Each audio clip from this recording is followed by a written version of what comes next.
Hello student, तर आता आपण बघणार आहोत की आपल्याला कॅप 2 मध्ये एकूण किती जागा व्हॅकंट आहे.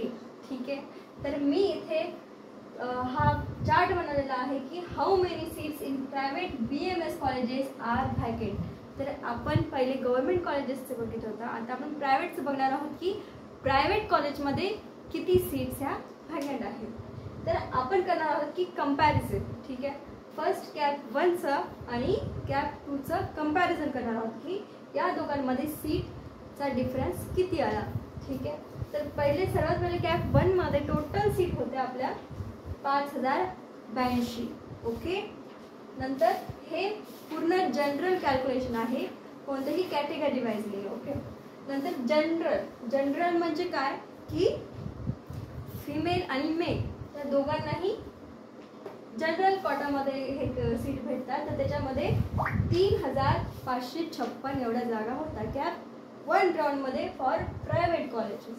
देन वुमनसाठी, वुमन म्हणजे फिमेल, ओनली फॉर फिमेल, त्याच्यासाठी होत्या 1526 जागा वॅकंट होत्या. ओके, पण आता आपल्याला कॅप 2चं सीट मॅट्रिक्स मिळालेला आहे, तर त्यानुसार मी हा डाटा कलेक्ट केला आणि याच्यामध्ये आपल्याला मिळालं की total seat for private colleges या आहे 2485.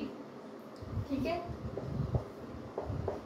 म्हणजे याच्यामध्ये आणि हा 2485 मध्ये जनरल साठी 1768 ह्या जागा व्हॅकंट आहे आणि वुमन फिमेल कोटामध्ये 717 ह्या व्हॅकंट आहे. ठीक आहे, कॅप 2 मध्ये हे आपल्यासाठी सध्या इम्पॉर्टंट आहे. कोणतं? Cap 2 is important.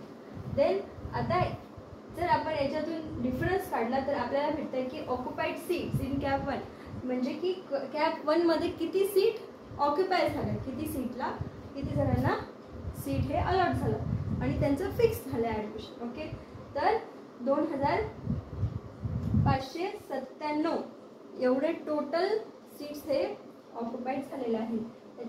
त्याच्यामध्ये जनरलला 1788, तर वुमनसाठी 809 हे सीट्स ऑक्युपाईड झालेले होते.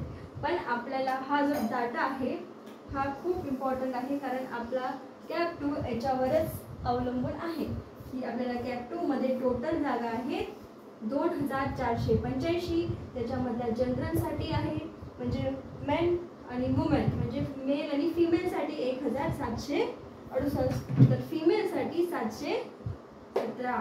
म्हणजे एवढ्या जागा आपल्याला सध्या आपल्या हातात आहे. कॅप 2 मध्ये आपल्याला ह्या जागा आपल्याला मिळू शकतात. ज्यांचा कट ऑफ क्लोजिंग रँकच्या जवळ त्यांचा ऑल इंडिया रँक आहे त्यांना ही जागा नक्की भेटेल कॅप 2 मध्ये, कारण कॅप 2 मध्ये 3 कॉलेजेस अजून वाढलेले आहेत, म्हणून आपल्याला कॅप 2 मध्ये लागण्याचे चान्सेस हे खूप जास्त आहे. तर आपण हा व्हॅकंट सीटचा डाटा बघितला आहे.